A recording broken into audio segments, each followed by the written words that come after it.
All right. Well, I want to assuage Ivalon's curiosity. Yeah, and nerds. I want to assuage Nivalon's curiosity here as to why I had the Maid RPG PDF open here. Ding, ding, ding. Yes, this is in fact Maid, the role-playing game. Well, as we are going through and we are constructing a dungeon tonight, okay? We are going to draw on some inspiration for our dungeon from Maid RPG, as we're giving a very light feel. Now, yesterday when we were making our town, the town is very much, real in so much as it's fantasy. It's real, it is, it's interactive, it has a culture, it has a lot of things going for it.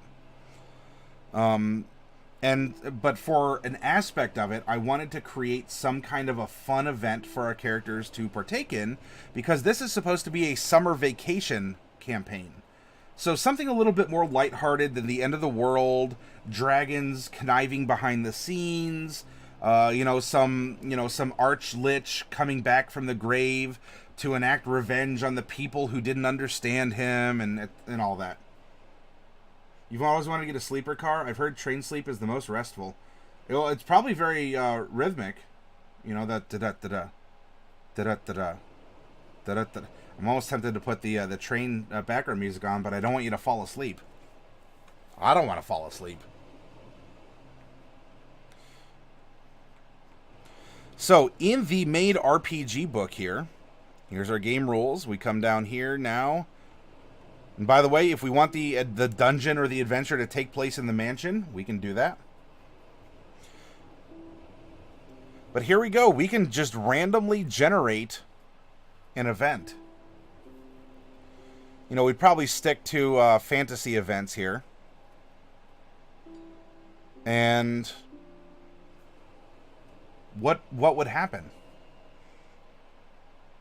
There are a lot of different fantasy prompts, right? You use 2d6 and it goes from 11 to 66, right? You have a ones and a tens.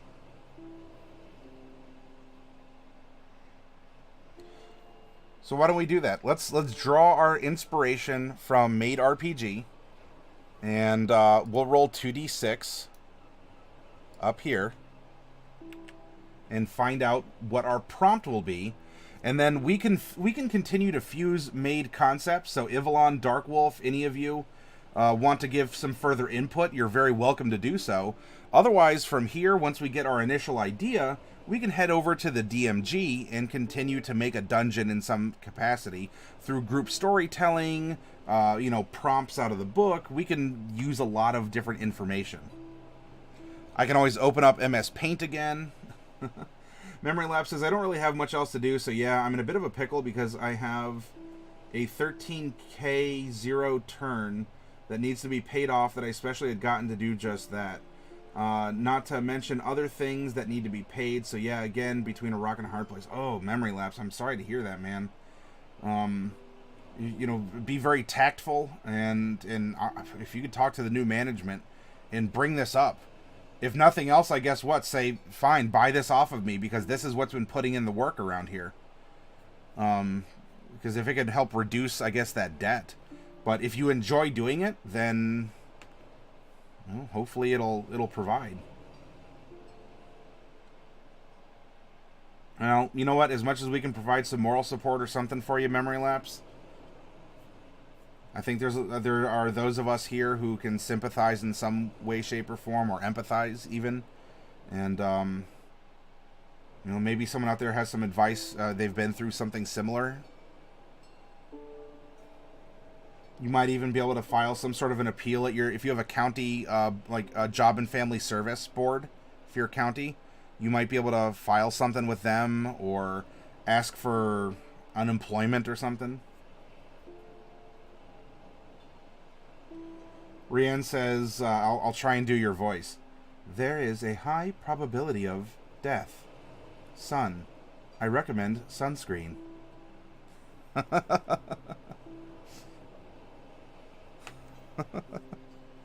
All right, let's roll our 2d6 and find out what we get. First one's 10s, second one is 1s. 1 and 6, so we have a 16. An evil dragon awakened in the mountains nearby.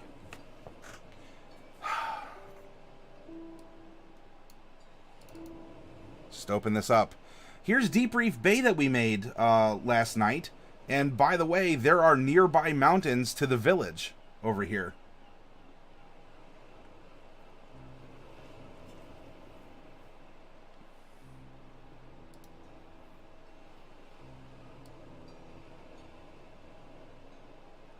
Isn't it amazing how things like this just work out? Mixing Maid and D&D is not a good idea. An evil dragon awakened in the mountains nearby.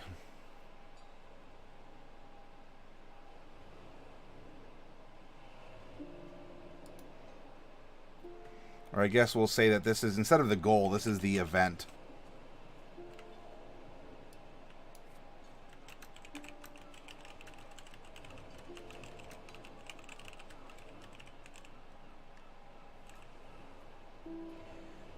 Yeah, it's not evil, it's just grumpy. And it expresses its grumpiness in ways that, you know, mere mortals can't understand as well.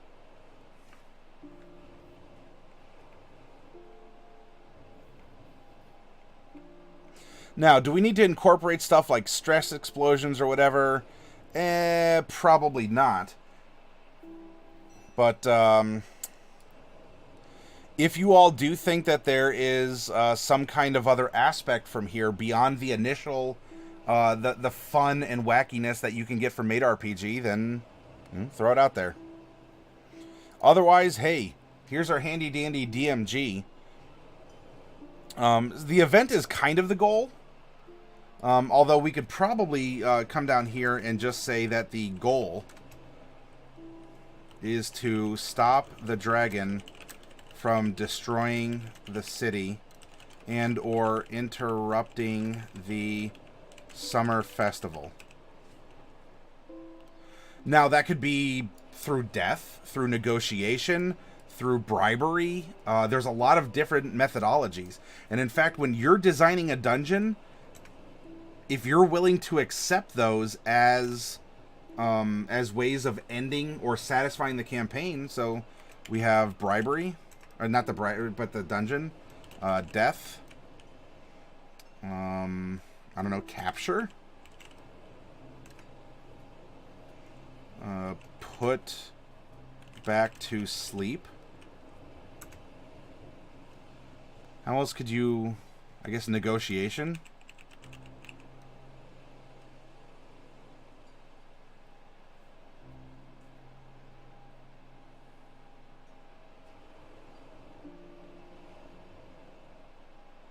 The goal is player side. The event just tells you what happens, not what the goal is. Well, so the event is the evil dragon awakens, and then, yeah, the goal. Well, the goal is player side. As a DM, it's something that while the players can discuss it, we should be thinking, well, how would our players approach this? What kind of endings can we account for? Unless I'm misunderstanding you, Evelyn.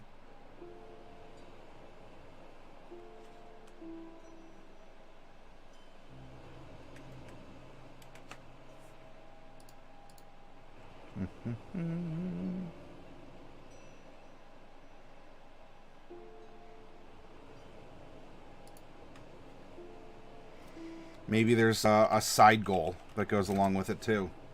What's the connection between that and the summer festival? The dragon is awakening around the time that the summer festival is going to happen. Or the summer festival, maybe people have been setting off some fireworks or something, and it's echoed up the mountain. And the dragon, who's used to hearing, you know, the rhythm of the ocean or storms or something, hears all of these effects going off and wakes up and is threatening to destroy the festivity area or the town or something along those lines. It's a seasonal dragon, Dorak. Hey, Dorak, good to see you.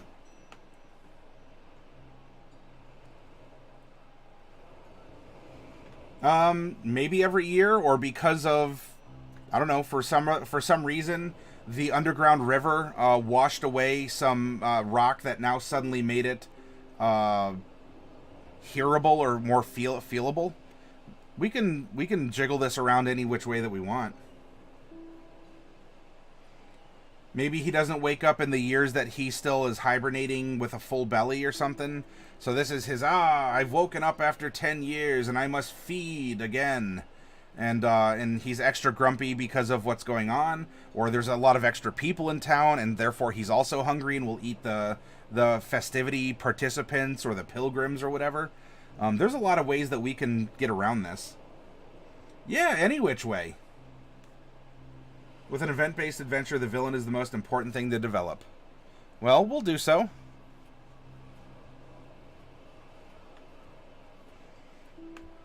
How he wakes up is important, but it could be... We can explain anything. You know, we can attribute it to the weather, to divine providence, to arcane magic, to, dwarves that dug too deep. That is just wibbly wobbly. Like, that's all plot putty that we can play with, mold, fill in cracks and all that other stuff.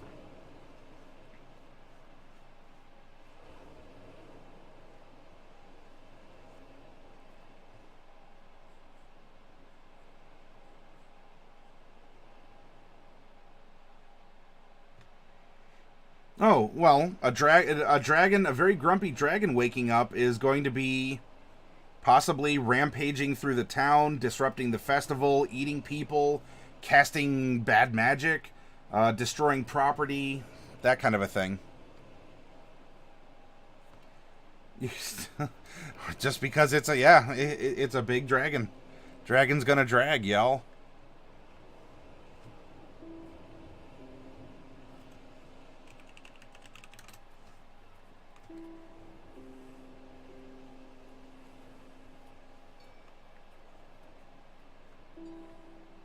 Bad magic, Spicy. Well, that's, you know what? Running away may very well happen, or you could find some way around it. I don't need to convince you of anything. If your character would run away, then your character runs away. The event can still take place. I can offer you options, but it's ultimately up to you as a player, to step up and do something, or to not do something, or to take the hook. Presumably, if you're at the table to play, even though you're a level 1 adventurer, would you try and find a way to assuage the dragon? To soothe it? And don't forget, too, that while that is the event, it doesn't mean that we start out by saying to our level 1 adventurers, if that's what we want, that an evil dragon awakens, and what are you going to do? It is, a new cave mouth has opened up recently in the side of the mountain, and someone needs to go explore it. What's going on? Or they, on their way up to the monastery, which they're going to do anyway to go to the hot springs, they see this little crevice, and maybe they want to go explore it. I have grumpy dragon in my campaign. It's preventing my players from returning home. Oh yeah, that's right. On your fish-shaped island. You'd pledge allegiance to the dragon? Hey, you know what? That could even be join sides with the dragon. That's something that we can consider.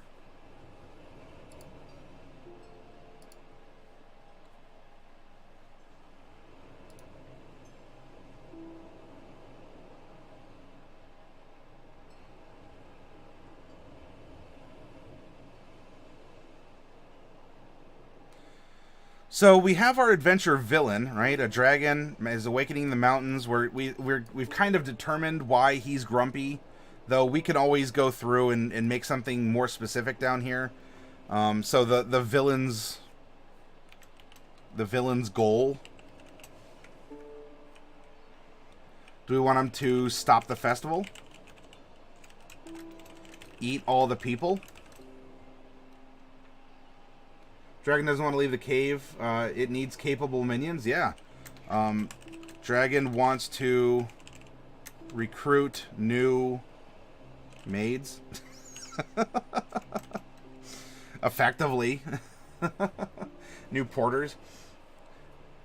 Hopefully, Ivlon hasn't like unfriended, unsubbed, unfollowed, uneverythinged.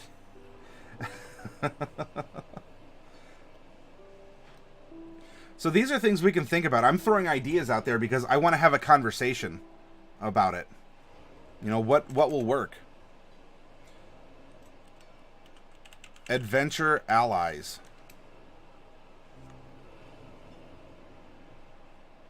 See, here we have our adventurers. They've come to this spa seaside village.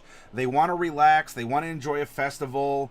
And wouldn't you know it, something is happening, and it's going to require some attention. What color is it? Let's find out. We'll use our Dragonborn generator here.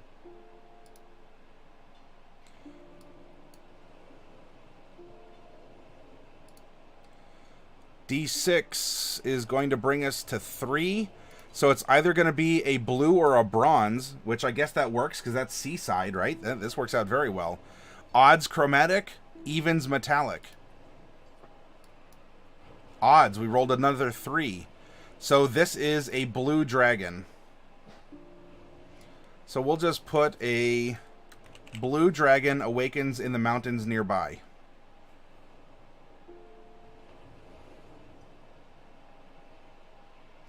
At Evelon, if anything happens to Amaya, we should get a Dragon Master. I should convince me to roll up a Dragon Master.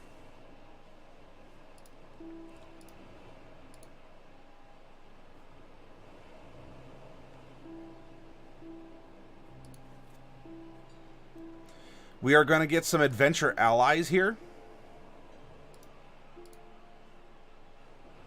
Who will ally? We're going to roll a d12 and figure out. 7, a Revenge Seeker. Ooh. You want to talk about a Dragon Master, I guess, right? Maybe there's a Dragon Master that's a Revenge Seeker. Although this doesn't even have to be directly related to the dragon. This could be someone who wanted... maybe they thought that they were going to get revenge on another thing, and then the dragon so happens to come along. And if we don't like Revenge Seeker, we don't need to stick to a random table in this. This is a group storytelling, or like a group formation. But here's a prompt. If we went with a Revenge Seeker, who is this person? What revenge are they seeking? Why and how?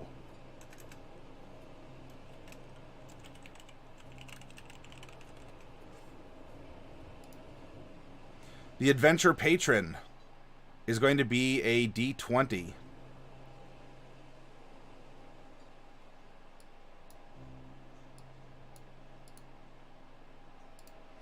We received a 20. Villain posing as a patron. Ooh.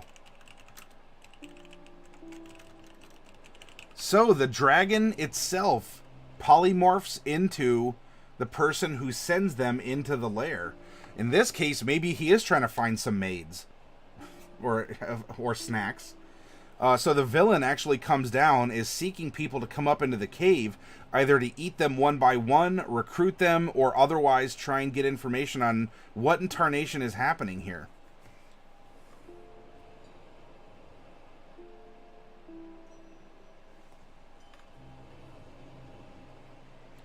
A blue dragon...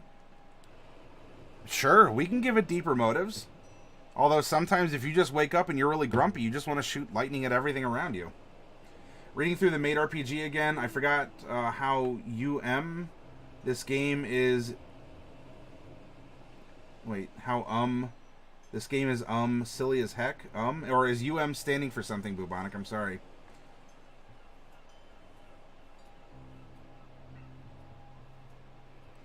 The last couple of VODs have been full of feels and serious business compared to the earlier ones. There's certainly been a death.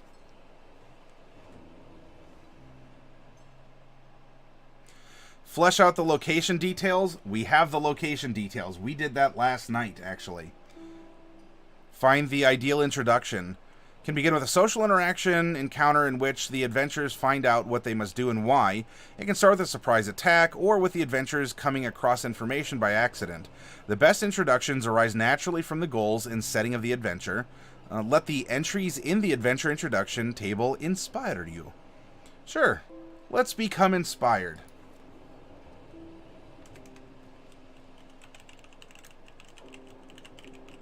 Where in them coming into the setting does this occur? Yeah, you did a Moira. And Ivalon is so proud of you for doing that, too. You murdered someone to perhaps some of the happiest music that could have existed at that point in time.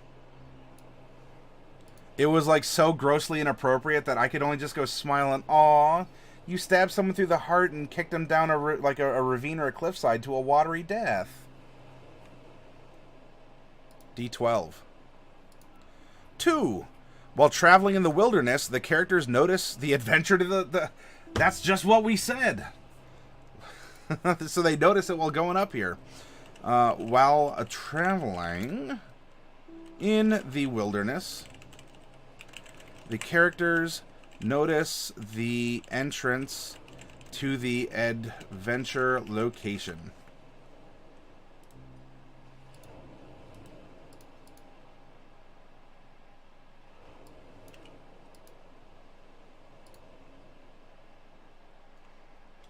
And you know what? Maybe they don't even think of it. They're just like, that's a crack in there, but I don't know, something's weird about it, but whatever. We gotta go, we have reservations, we're gonna go to the spa. Yeah, spa day, woo, yeah, hot springs episode. And their patron could be up in the monastery. Maybe the patron woke up and he's like, oh, there's a spa here? I'll take a spa day and find out what's happening around me. And so you have this character then that's hanging out with the party. It's like, so, you like things? Yeah, we like things. I like things too. Current things. Say, what current things do you enjoy? Oh, these current things. Ah. Well, I have my own machinations. Are you willing to help me with them? Yeah, what?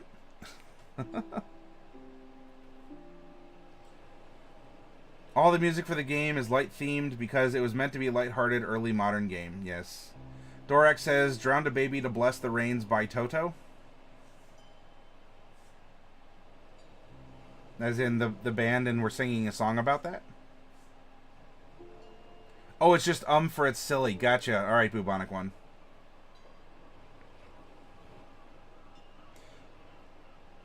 The Adventure Climax. Ooh, my. What are we gonna do?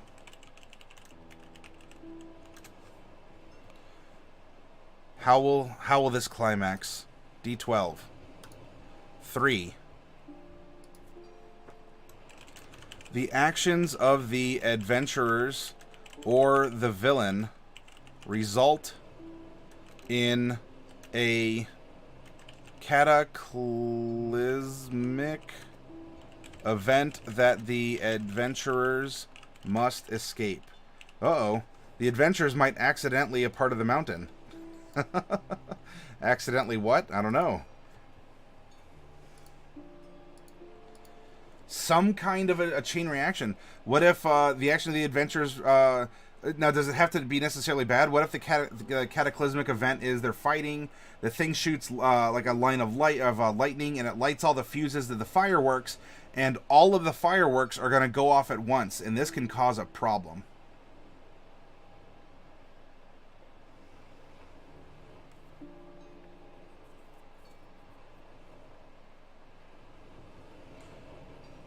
Now, do we need to go through things like this? Event-based goals? We can. It's optional. It's inspirational if we want. We have mysteries, victims, suspects. These are all very good prompts here to get you thinking about building an adventure. You can base an entire adventure on a framing event. Priestly investiture, solar eclipse, tournament trial, artistic performance. There's a lot of things that you can just base it around. In this case, we have PCs wanting to go visit this place of pilgrimage and relaxation for some other reason. And if we do want to generate something, here, let's just roll a percentile.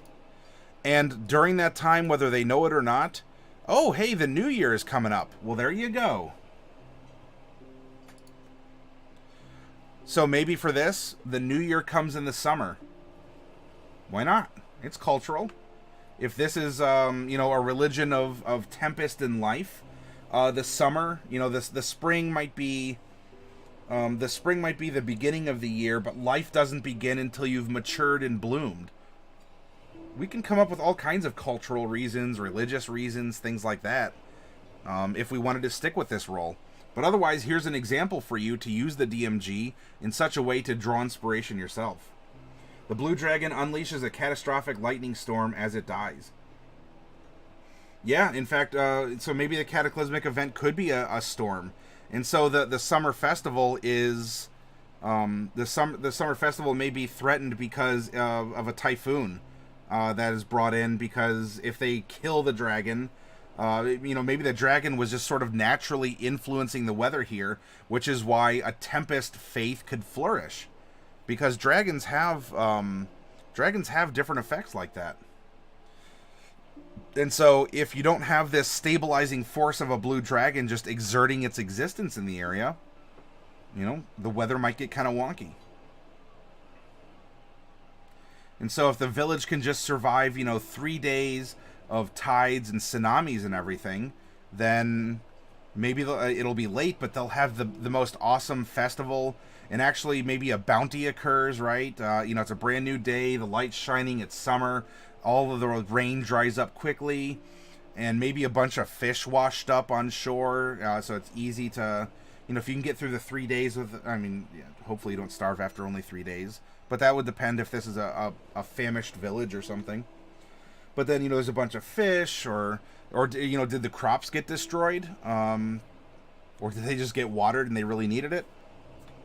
There's a lot of ways we can take this.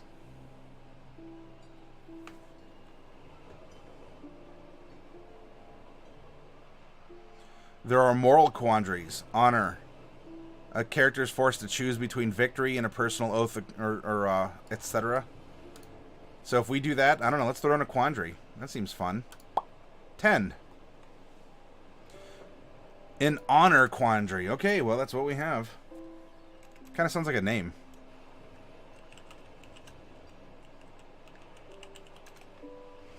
A character is forced to choose between victory and a personal oath or code of honor. A paladin who has sworn the oath of virtue might realize that the clearest path to success lies in deceit and subterfuge. A loyal cleric might be tempted to disobey orders of his or her faith. If you present this quandary, be sure to provide an opportunity for a character to atone for violating his or her oath.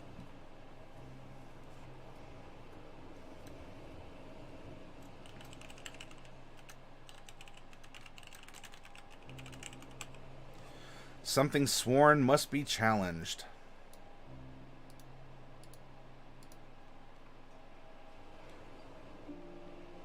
Let's have a fun little twist in here, too. What happens along the way? The adventurers must cooperate with a known enemy to achieve a goal. Oh, what a twist.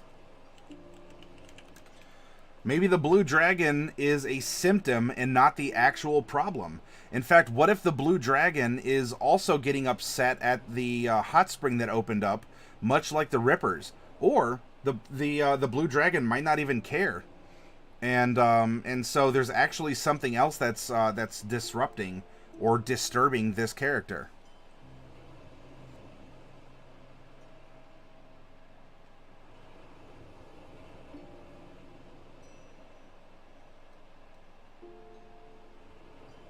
Which one was this? Fills a prophecy. Oh, yes. The adventurers must cooperate with a known enemy to achieve the goal.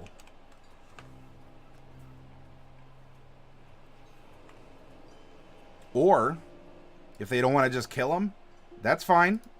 I won't disrupt your summer festival, but you need to do something for me instead. A local shaman warned us not to meddle with the dragon. That is for the don't know. Is that for a prompt of some kind? Side quests. Here we go. 8-sided die. 2. Retrieve a stolen item in the villain's possession.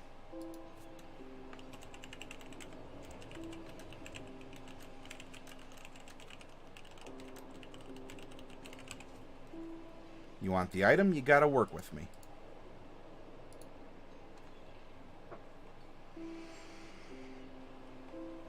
Okay, and then it gets into creating combat encounters. I'm not going to go into this detail because, honestly, I've never used this as a guide for building encounters. Personally.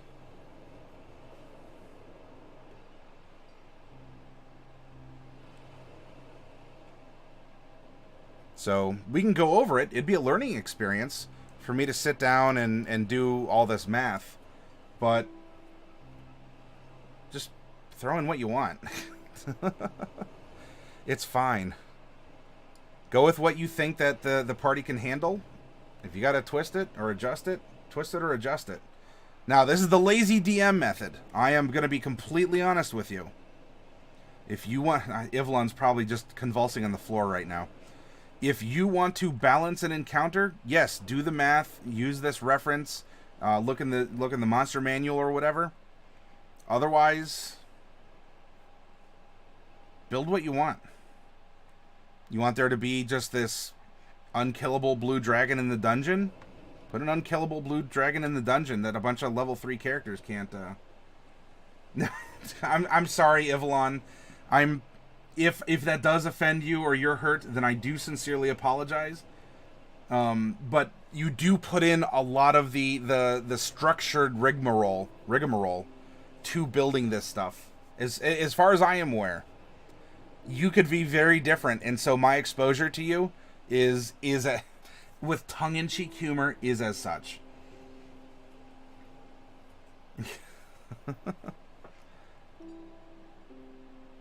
Oh, you don't care about numbers? Oh, well then. Well then, we're speaking the same language, Ivlon. Then you can be offended, and I should be ashamed. And then we've met in the middle. Party size, multi-part encounters, fun to consider, and if you can pull them off, do so. Well, alright, so I guess it's a matter of degrees, Dorak. I can definitely... I get what you're saying there. D&D, you care about numbers, yes, because numbers are important. How much do you care about them? Look, if I like a monster that's CR5, I'll just throw it at my PCs. And we'll see what happens. I'm not out to kill my party. I think intrinsically looking at the numbers that they can take it. Or I'll just introduce some stage hazards or something that are appropriate to where they're fighting or what they're fighting. But you can certainly get into micromanagement mode in D&D. You can get down to the absolute like nitty-gritty, balance everything out, care about experience points, care about your inventory and your encumbrance and all this other stuff, and you could take it to the nth degree, and I don't say that to shame people who do. Some people really love numbers and to balance it out and to keep track of this stuff, and that is 100% okay.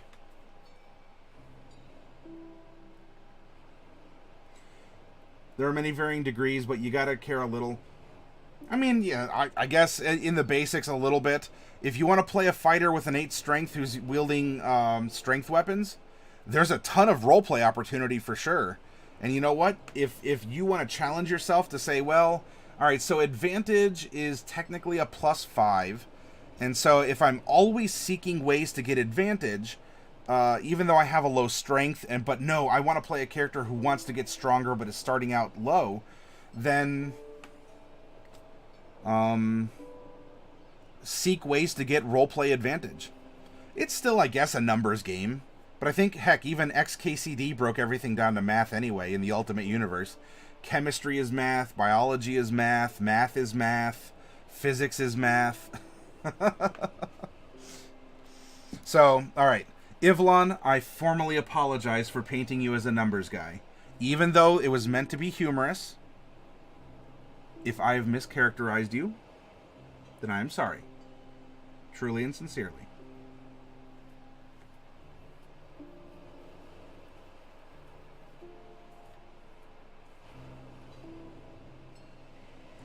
Dorek says, I'm a mage who dual wields morning stars and drags them along the ground. Yep, you just... one of these days, just keep working out. As far as it reflects the character I play and how much they help me in the story, yeah, it's a basic engine. It gives you a comparison or a margin that you can work in. Dorak, but if you want to make a numbers game, don't bother rolling stats. Just put 30s in each stat and call it a day.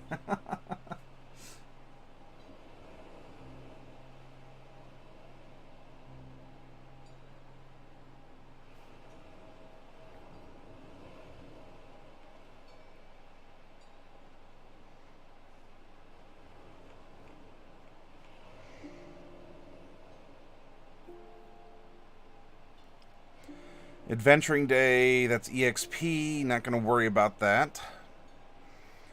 If you're a DM who does want to use EXP as a way to balance things out or meet things out, I will not stop you. Just be aware it's its own little mini game that you play within Dungeons and Dragons.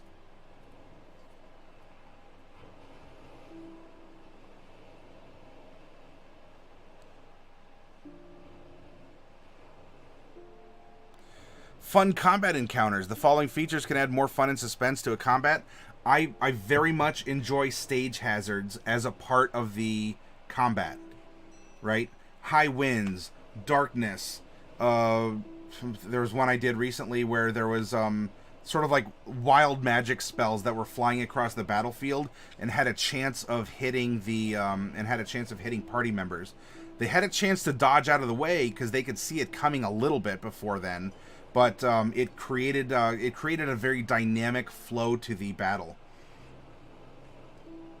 No, just kind of sleeps there while I broadcast Dorak. And you know what? The battles are fun if the boss is also affected by the stage hazard in some way, or if you know that look, it's a level 10 character, it's a level 10 or a CR 10 monster. I have a bunch of level 4s. I guess I could just lower the hit points of it, but I'd rather do something that maybe, hits it hard, but maybe the party not as hard for some reason. I don't know what that could be, but if you're thinking up these encounters, that should be easy enough to do, right? What's custom? What can you throw in there? Could something backfire on the villain?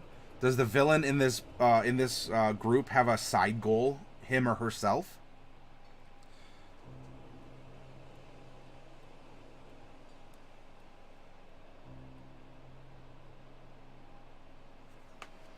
Random encounters. Nah, random encounters.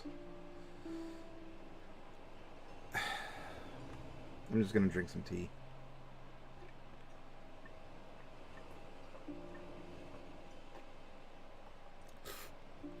That's very good tea.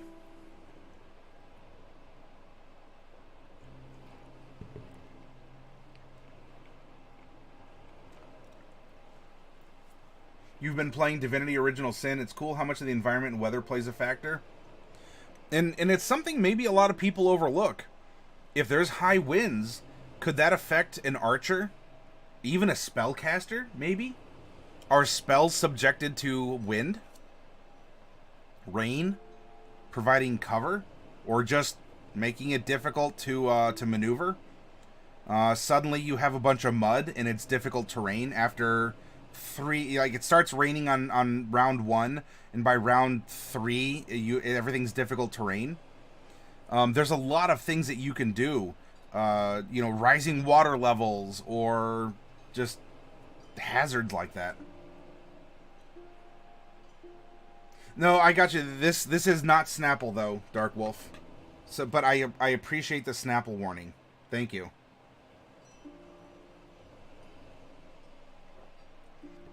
I don't believe that this tea has caffeine in it.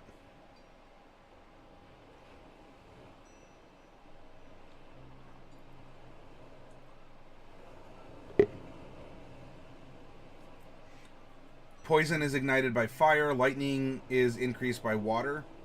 Fire stuff. Yeah.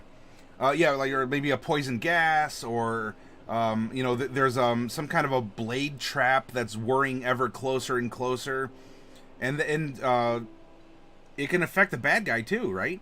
In fact, maybe your PCs will see what you're trying to do and try and maneuver the bad guy. Think like Indiana Jones, right? In the Raiders of the Lost Ark, there's the fight on the airstrip, and there's an airplane, right? An old propeller. They did this in Last Crusade also. But there's there's a propeller for a plane that's whirring, and there's a bad guy and Indy are sitting there fighting, punching it out, and they have to dodge this blade that whirls around as the plane is spinning in a circle on the tarmac, and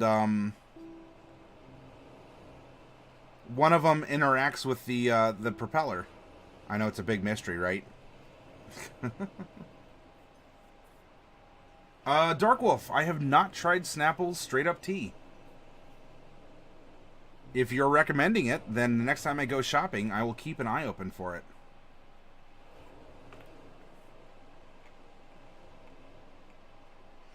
Okay, so random encounters, etc., and so forth. I want MS Paint. I don't want Cortana. I wish I could uninstall her. Okay, that little bit of commentary aside. Let's make a dungeon, right? We have some interesting goals. So here's our note sheet, but let's make our dungeon. If it's in the side of a mountain, in fact, it's in the side of this mountain here.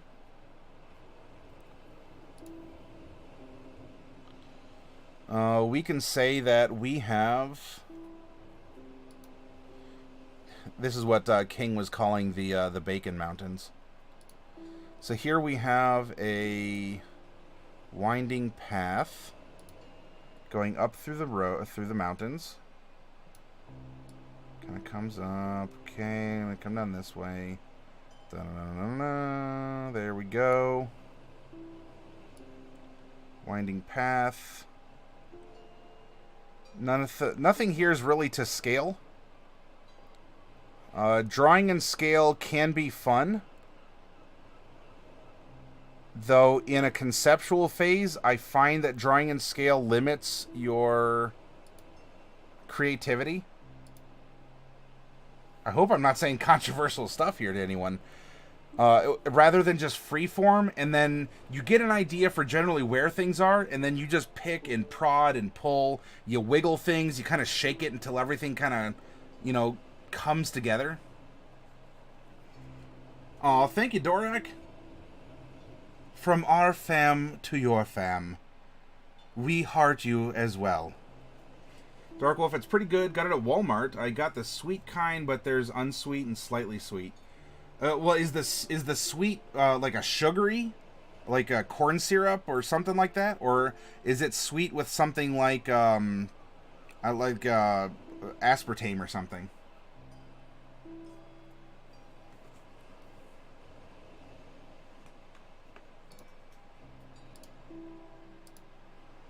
Here's our Bacon Mountain. In fact, as we look down here, there's probably going to be, if we want this to be reflective of maybe coming around this bend up here, then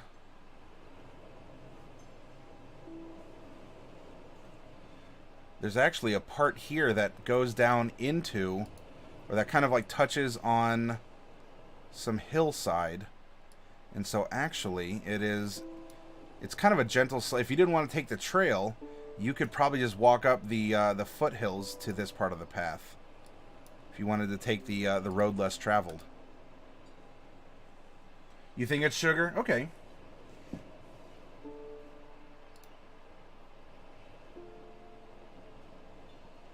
I prefer diet things because if I'm going to have caloric intake or carbs or something, I'd rather spend it on stuff other than drinks. Because I can get sweet drinks without carbs or sugars or a lot of that stuff. So if I can just supplement that with an artificial sweetener, or even, I love unsweetened tea. I will drink unsweetened tea all day, every day. Just the same as I like black coffee. Terrible on the diet front. It is sugar. You know, if it's actually natural sugar, I don't know. That might be controversial. People say it's not as bad. So if I wanted to indulge, because like I'll have a piece of cake, I'll have a cookie, you know, things like that. But I try and stay conscious of, if I'm going to be taking in some carbs or some sugar or whatever, what do I want to spend it on? Do I want to treat myself to a chocolate chip cookie? I better have unsweetened tea, or artificially sweetened tea, or black coffee, or water. I drink a lot of water too. And then I'll spend my sugar on something else. Delcorin loves his saccharin.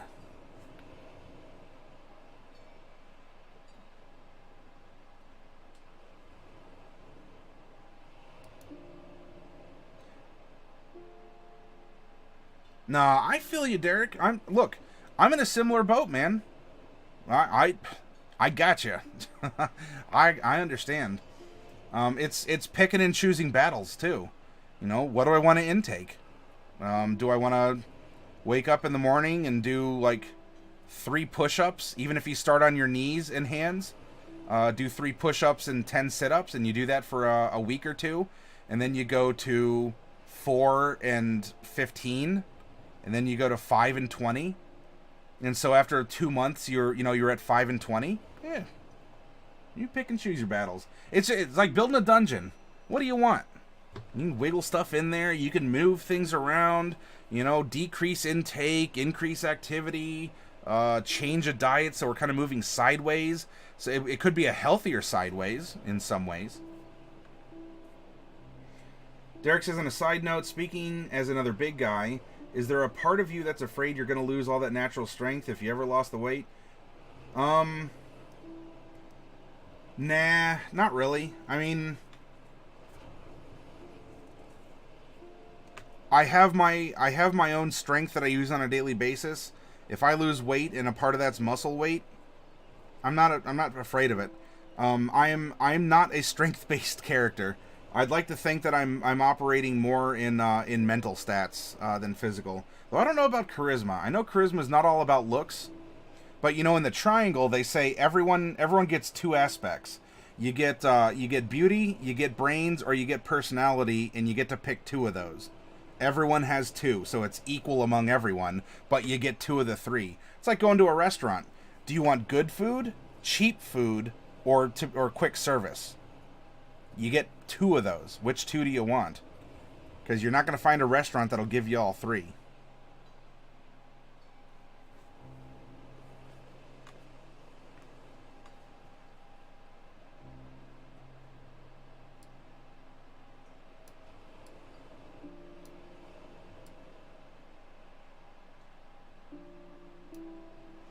So I am fine not looking pretty, but I will definitely take brains and personality.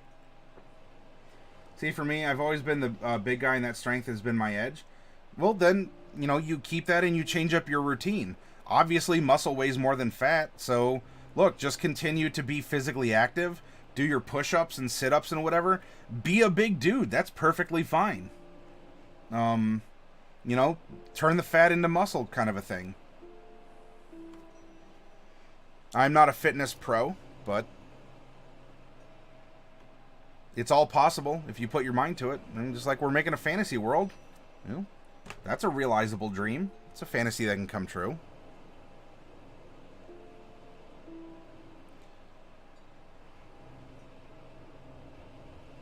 Alright, so here's this. Now, let's put an entrance. They might have to climb up a little ways. Why don't we put the entrance to the dungeon right here? Again, this isn't to scale. This is just whatever we want. What would a dragon's dungeon look like? Think about, where would it live? Why would it have, I don't know, if you want to put a pit trap in there, why would it have a pit trap? And does it have to jump over its own pit trap every time it wants to, I don't know, get up at midnight and, you know, go take a pee, you know? Or is it just going to blearily go, oh man, oh, that water. You know, you want to make that cool ancient temple, and it has, you know, it has this like beheading device, and it has poison darts, and suddenly you realize after making it, like, yeah, the shaman actually has to walk through this every day to perform common ceremonies for his people, you know, like weddings or births or Sunday service. You got to like dodge a hailstorm of poison darts to get through. Now look, if you want an illogical dungeon, by all means make one. Have fun, go completely random. Because look, sometimes things are illusion. Or maybe this dragon just wanted to build a bunch of rooms to confuse people. You know, if there's not a method to the madness and it's just madness, maybe you'll want to just turn around and leave a lot more sooner. So anyway, here's our entrance. We'll put a little door handle on here because it's crazy. And why would a dragon have a door handle on a door in the middle of the mountains? Makes it easy for us to know what's happening. And you know what? As DMs, right now, we need to know what's happening before we can even hope to present it to our players.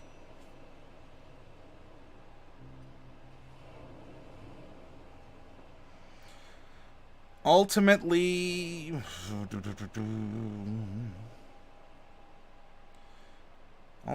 we're going to want the dragon's nest to be, I don't know, somewhere here. Like, this is the big area here.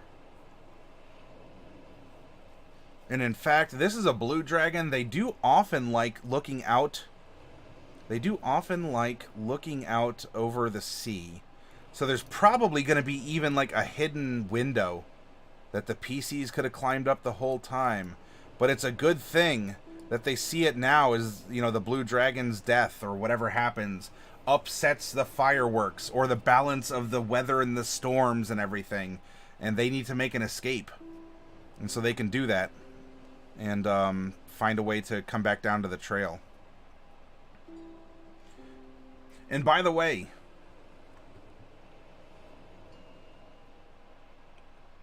when you are presenting a dungeon, be careful. Because even the best players who try absolutely hard to not metagame can accidentally do so if you have a vinyl battle mat and your cave starts here and they go like this, and all of a sudden, where's the dragon's lair gonna be? It could be anywhere. Whoa! You know where it's gonna be because, unfortunately, many of our playing surfaces have these hard boundaries. If you want to get around that, you have a plan for your dungeon, and you can use things like dungeon tiles, or you can cut out paper, if you want, to use as rooms. And that way, in a modular sense, you're laying the dungeon out a little bit at a time, and therefore they nor you can accidentally use the entirety of your vinyl mat to realize, okay, so there's this, or, you know, there's probably nothing here because here's the edge of the map, but oh wow, there's a gap right here in between this tunnel and this tunnel. I bet there's a secret tunnel going through here. Look, we think of these things. I've done it as a DM in a PC. Maybe it happens at your tabletop. Maybe it doesn't. You know, in fact, you can use a vinyl mat's dimensions to even fool your players.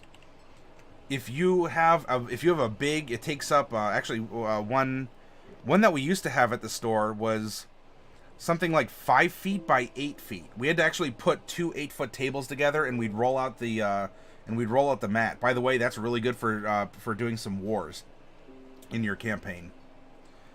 Now you have this big old mat, big old mat, big canvas here, and you're like, okay, I'm gonna start the dungeon here, and everyone's like, ooh, we're gonna be in for a crawl. And you crawl and crawl and crawl. You go through here. People are like, okay, well. You know, subconsciously, like, well, we got to get to the other end. Because that's just what we think of. Maybe you don't, and if so, you're awesome. And suddenly, here's the end. Wait, there's half the map left. What's going on? This is your dungeon. What do you want? I explained it to you. Things to think about. Dungeon tiles, cutouts, or if you really don't care because you want to run it, and sometimes people just forget in the heat of the moment, use the full map. If you out there have any other experiences you want to share along those lines, hey, bring it up. I'd love to read and see it, and I will regurgitate it for posterity's sake as we're going through this episode. Delcorin says that's an evil trick I do. Use only half the table instead of the whole thing. Yeah, right. So everyone's like, yeah, we're gonna hang on to our spells, and suddenly then the boss drops in and is like, aha, pew pew pew pew pew. Or you can kind of do the opposite, and here's the start of your dungeon. You get to the end, right here, and there's nothing. And they're like, wait, what? But is that it? And it's either a false room or something, or, boom, the last boss is here, but they didn't see the door, or, I don't know, they had to touch a lever over here. But then, from this point on, you've been trying to, drain their resources and their spells, only for them to have to come back, and then actually, the starting room was in the middle or at the beginning the whole time. Whoa. That's why dungeons are fun. They're fungeons. Alright, so what does a dragon need to live? Dragon needs a place to rest.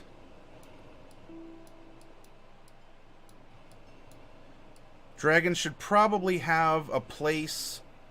Dragon should probably have a place to poo. So here's the loo. Bathing, bathroom, whatever you want to call it. Not just elimination, but hey, we have an underground river going through here, and so here's a natural bath and or a way for you to pass along your unnecessary parts that your body didn't need. And now you wonder what the secret ingredient in the hot springs is. Apparently it's really good for your skin. Yeah. Welcome to the Fungin.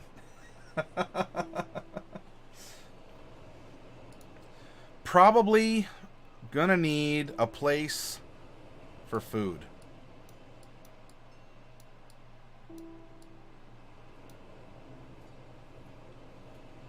Probably going to need a place for treasure of some kind. I don't know if blue dragons are particularly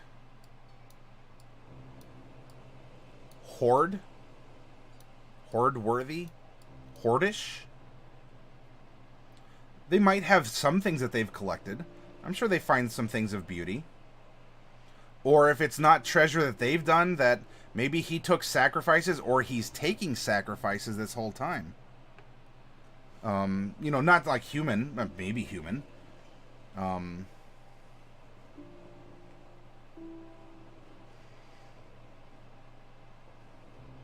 What else would the dragon need? If you were a dragon, what would you need in a lair? Servants' quarters?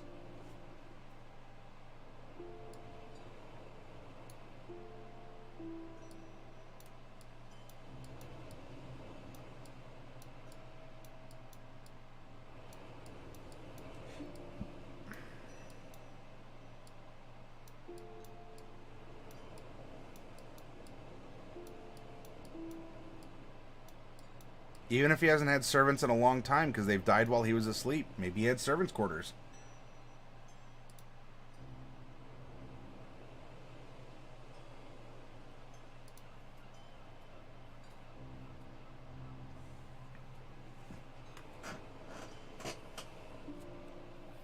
Hey, Makoki. Oh, a prison of some kind? Sure.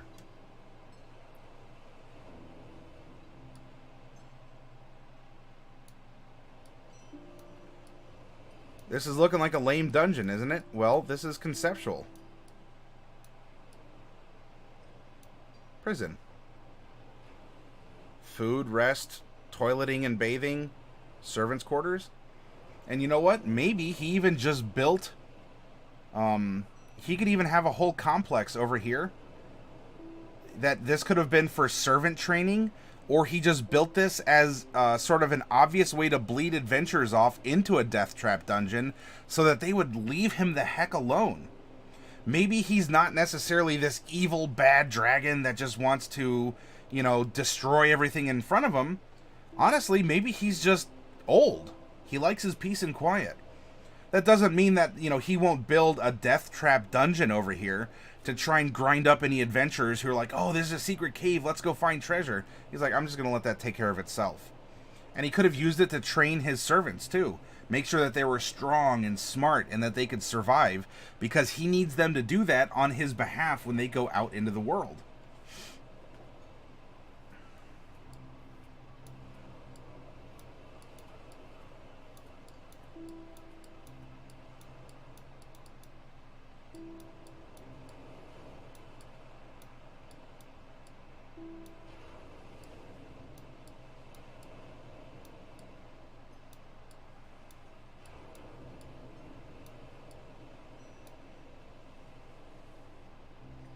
All right, so let's say that we have this set out. This is our dungeon.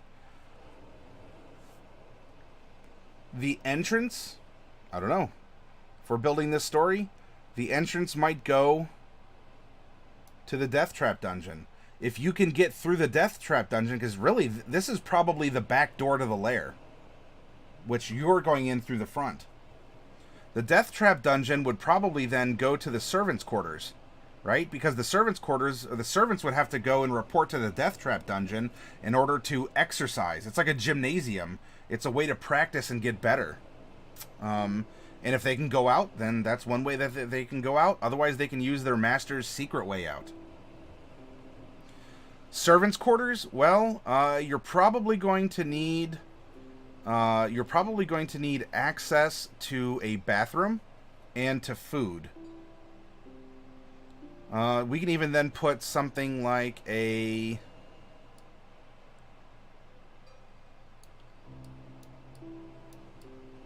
I'm not using a tablet, so pardon my handwriting here. A common area.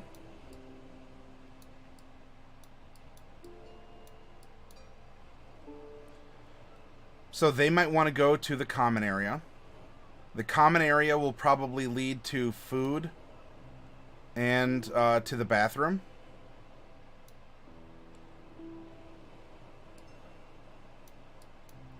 The dragon is going to have its own area, and the dragon's going to need access here and here. The dragon probably is also going to have access to the treasure. And if people are offering sacrifices or it's collecting treasure, the treasure room is probably going to be connected in some way. Let's see. If it's brought in, the servants' quarters, the servants would probably come through the death trap. Maybe they have a way of turning it off. Or the dragon does. They could beseech, Master, there's it looks like there's an offering on the back step. All right, I'll turn the death trap off and you can go through. So the Death Trap dungeon can possibly even lead to the treasure room, as well as the servants' quarters. And the prison, well, maybe the Death Trap dungeon can lead to the prison. Or the common area. If someone is captured, the common area might also go to the prison too.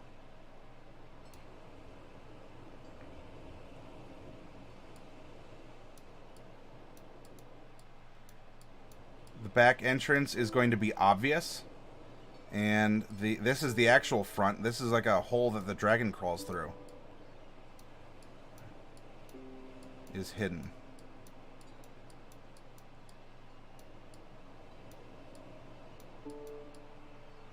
There we go.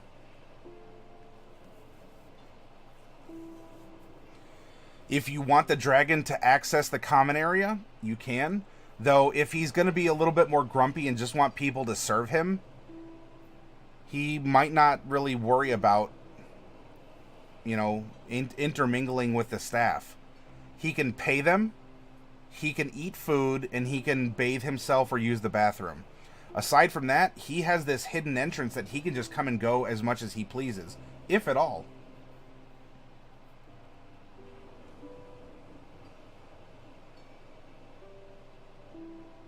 You know what? We should drag prison down here and have prison between Death Trap and food. Wouldn't that be something? Instead of the common area.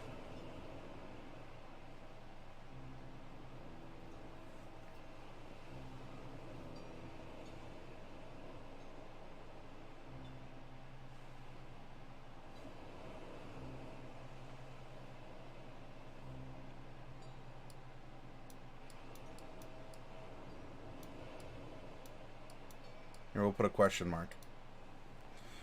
Alright, now, does this look like a dungeon? Officially, as per mods, as you see in the DMG, no. But this is a dungeon. You can describe the corridors. You can make them look like whatever you want. Is it finished stone? Is it not even stone? Or is it carved through stone, but someone has actually taken the time to put really nice wood paneling going all the way through it? Is there plumbing? Has it been neglected? Are there rats or centipede swarms or bats or things that have moved in here if it's been abandoned?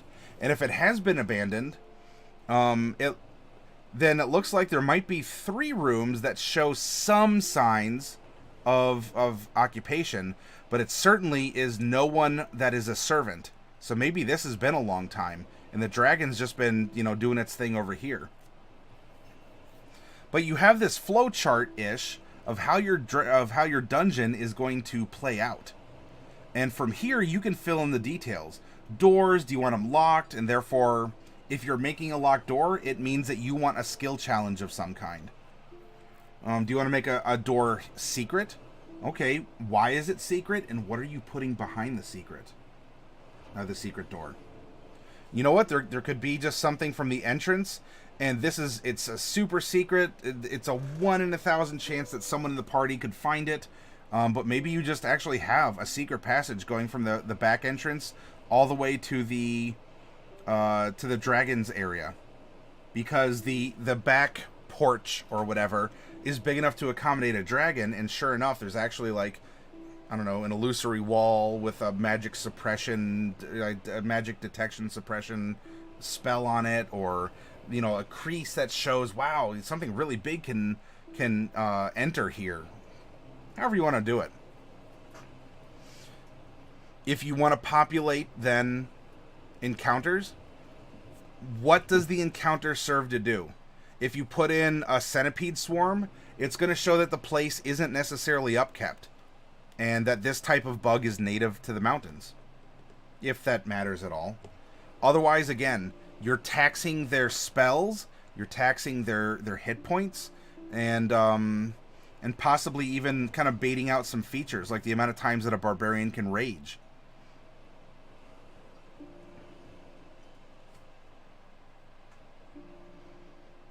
As we go through here, remember the event and the goal. Everything in your dungeon should build to this point, or serve to function to move the party to this point. A blue dragon awakens in the mountains nearby. Stop the dragon from destroying the city and or interrupting the summer festival. And this can be accomplished in some ways. We have a side goal, and we can go through now and create an entire adventure just around this. Someone who's coming along for the ride is a revenge seeker. Maybe this was maybe this is the son of a former servant, or a grandson of a former servant, who heard the confession from his grandfather in his deathbed that, oh yes, I remember, I served a blue dragon in those hills. Oh, he was a cruel taskmaster, and I only escaped with my life because we fooled it and poisoned it into a coma. Oh, it shouldn't be awakening until... Well, good heavens, look at the time. Now, if you want to go and get revenge on my behalf, son, you should probably, grandson, you should do that. You want that as the lure? Sure. The grandson's like, he took my grandpa's leg. I'm gonna go get him. And he's going to join up with the group here that, by the way, the villain has been posing as the patron the whole time. The blue dragon wants to kind of gauge the strength of the people, or wants to just, I don't know, get more stuff off of them. And speaking of which, Makoki goes into a random dungeon. An ooze pops out. Oh my. A 12 or greater can defeat it. You attack with disadvantage. So, exclamation point 2d20.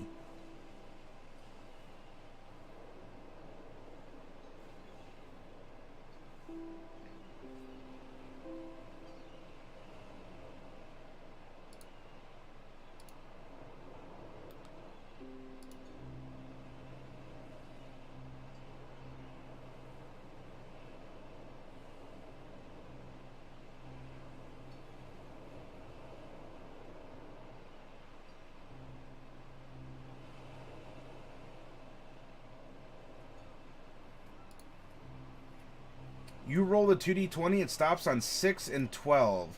6 plus 2 is 8. Unfortunately, Makoki, the slime or the ooze wins.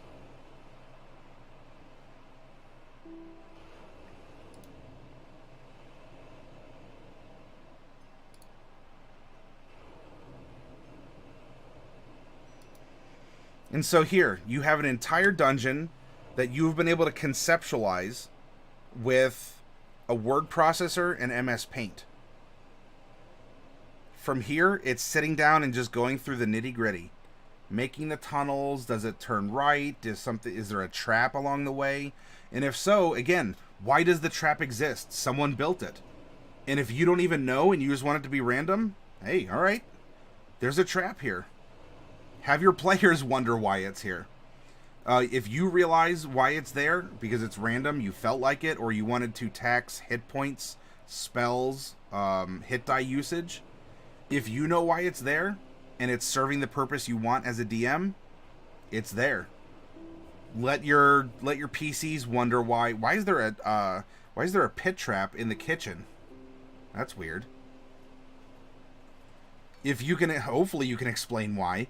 But if not, then your players might be like, I don't know about this. Or think of this too. If there's a bunch of random stuff that doesn't make sense, like pit traps in the kitchen, flame jets in the living room, this is going to talk about the boss of the dungeon, the patron of the dungeon, the villain of, the whole point of this. Because it would come down to him or her. This person installed a flame jet in the living room. This person must be a psychopath. And if that's the case, and that's the impression that you want to give to your players, that everything is kind of like a lol random, I'm just gonna do this, that's fine. But it will definitely make them very wary about taking that villain seriously, in terms of having it surrender or want to join sides or be redeemed. Not that it can't, but it might make them lust for the blood a little bit more, because it's teasing. It's trying to kill people along the way without mercy, through what some characters might consider to be an act of cowardice. Falling into a spiked pit in the kitchen? Who does that? Only a coward, someone who can't fight themselves. And when we get this person, ooh, for all the people who've fallen in that pit trap, or for all the people who've sat in that very comfortable recliner and had a flame jet roast them, that can build tension and escalation as it's discussing the last boss. And remember, it always goes somewhere until it doesn't. And you're going to have a bleed off of some kind. I know that sounds redundant. It goes somewhere until it doesn't. Let's say your villain goes, whoa, hang on, I was asleep the past 50 years. It's a dragon, right? I've been hibernating. I don't know what you're talking about. Well, someone put a pit trap in your kitchen, and that just doesn't accidentally happen. That can open up a whole new mystery. So again, things, even if they don't have a reason, things still exist for a reason, and could possibly open up further avenues of exploration.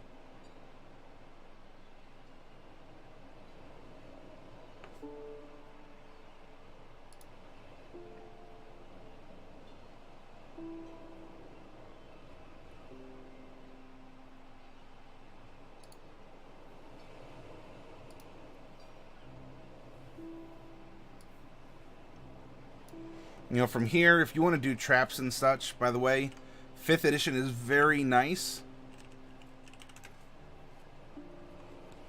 Because they have this table right...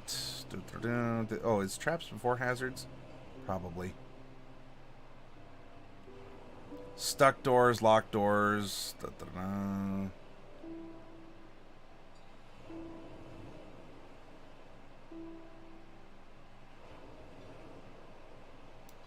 Dungeon purpose, NPCs, cults and religious groups.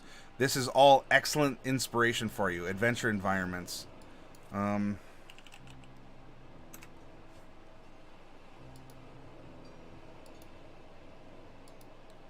purpose. Yep, we got that. Trapdoor. At the end of the chapter, that's why. Here we go. They give a couple example traps, but honestly, in the DMG, for a place that half the name is called dungeons, and dungeons usually have traps, they've only offered a couple, and the reason for that, right here, flavor this however you want. Scale the damage and the difficulty along this table, and you have falling rocks, flame jets, ice shooters, poison darts, a swarm of bees open up and encompass everyone. This is really all you need to make any trap that you want to conceive in your mind. Out of the entire DMG, boom. Trap save DCs and attack bonuses. If the characters are 1st to 4th level, because we're having a fun beginning adventure time, if we only want a trap to be a minor setback, we're going to deal 1d10 damage. If we want the trap to be dangerous, it's going to be 2d10. And if we want a deadly trap, it's going to be 4d10. Reflavor the trap whatever you want it to be right here. And then, again, setback, dangerous, deadly. Here are your save DCs and your attack bonuses. It's just that easy. This is on page 121.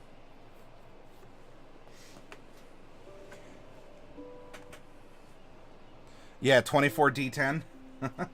Well, if you think the average is 5.5, so 12 times 11 is the average you're going to get in damage on a single deadly trap. Do you ever play games with viewers, Jenny? I haven't yet, as we've been mainly an instructional channel, a creative channel, inspirational. We've helped teach people how to play. We've helped people who already play just maybe get through some writer's block and improve their game in some way. At the end of this week, hey Drake, good to see you.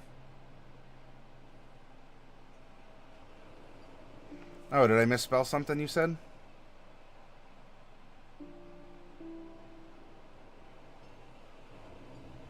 Oh, I did, yeah. Sorry, I was narrating and probably on a soapbox about something at the time. Thank you.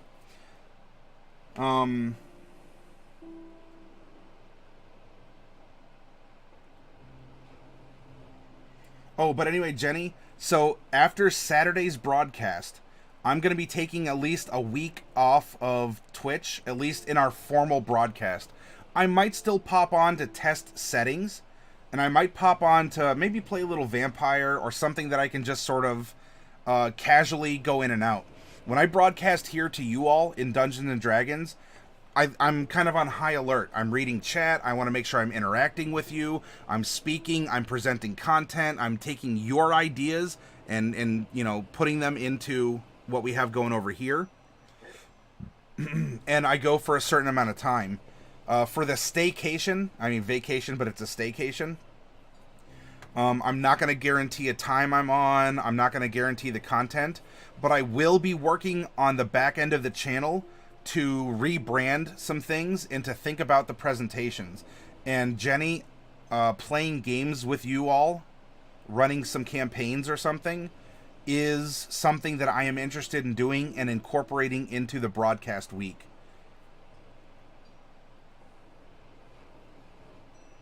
Yeah, on Roll20. And I'm sorry, the waifu stealing Ripper is in the Discord. So Dark Wolf has been busy sketching.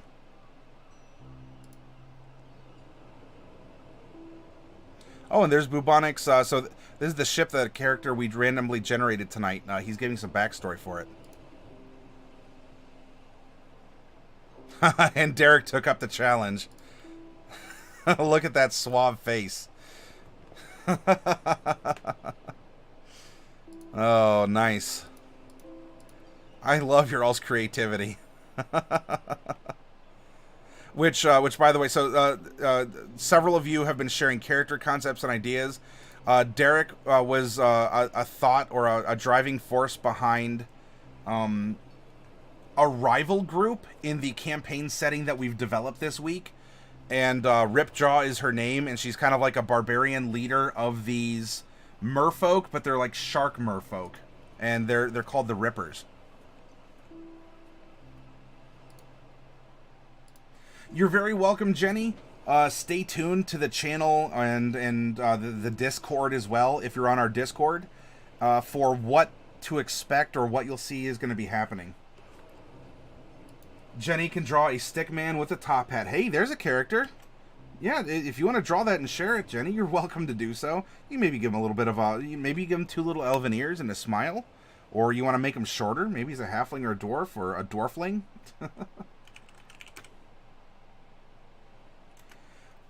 Are you going to live stream the Thursday campaign? Yes, Spillheart. I do intend on doing that. I will be... Maybe over the staycation, I will be investing in a camera, but I don't know. I'm going to have to look at getting a nicer laptop that can run OBS and a camera or 2 and a microphone or 2. And that's a little bit of an expensive proposition. And while I have been saving up the money that the channel has been accumulating, I've only been doing this since January, but there's definitely not enough in the accumulation to purchase all of the equipment that is needed for at least a halfway decent presentation of the Thursday game. So, hey, Tracy, popping on to say hi before bed. Well, thank you for coming in and saying hi, and I hope that you have an awesome sleep, Coffee Cat. Do a custom build desktop? Well, I'd probably have to use a mini tower or something then, Drake, which I don't mind doing. Would accept some gift going toward that at some point. Like a mic? Yeah, something along those lines.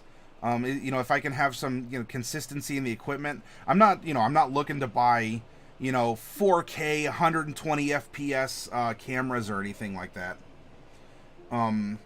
But yes, I would like to build up a rig to keep at the store, to be able to not only run, to broadcast games, but if there are others who play D&D and they want to set up the rig in some way that we would have a mutual agreement that don't download, viruses and whatever on there, that you could then use that setup to broadcast your own games from the store, so that you can create content yourself. Yeah, overlays, Derek, like custom overlays would be fun. I really, because look, the way the channel's set up right now, it looks like someone who just got started in broadcasting, right? It's very basic. I'm not saying basic's bad. But I think it could use some tweaks here and there. It could be a little bit more presentable. It can have some other...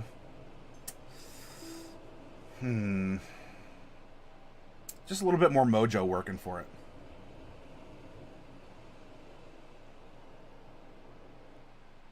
Spillheart, if you want some recommendation, Blue Yeti mics are cheap and good quality. They're my number one. Well, you know what? I'm using... that's what I have over here.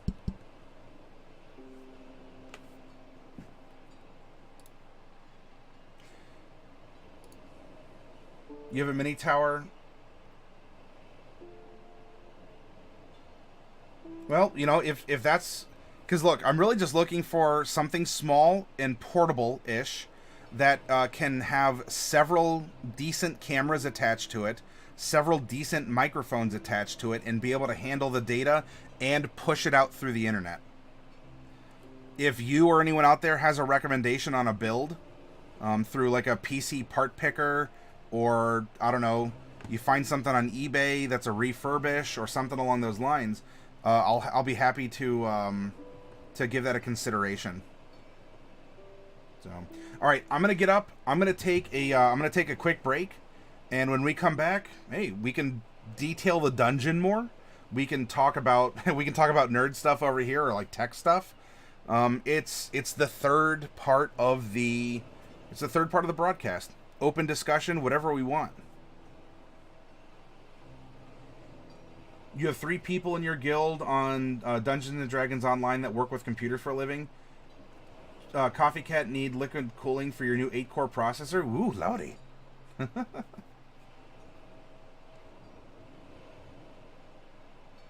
Oh, nice, Drake. Well, yeah, if you want to poke their brains or something, I mean, don't poke it too hard. We need their brain, after all. But I'm open for suggestions here in chat, or even if we... oh, hey, Coffee Cat. Nice. Painting work in progress. Ink and coffee stain. Interesting. Yeah, I'm going to give you a heart on there, for sure. Where is it?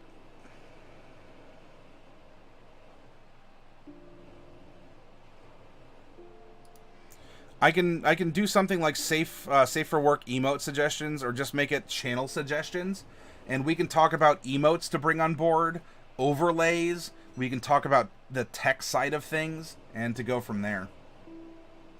Oh, he gets a new laptop about every 2 years. Ooh, that's a heck of a deal, right?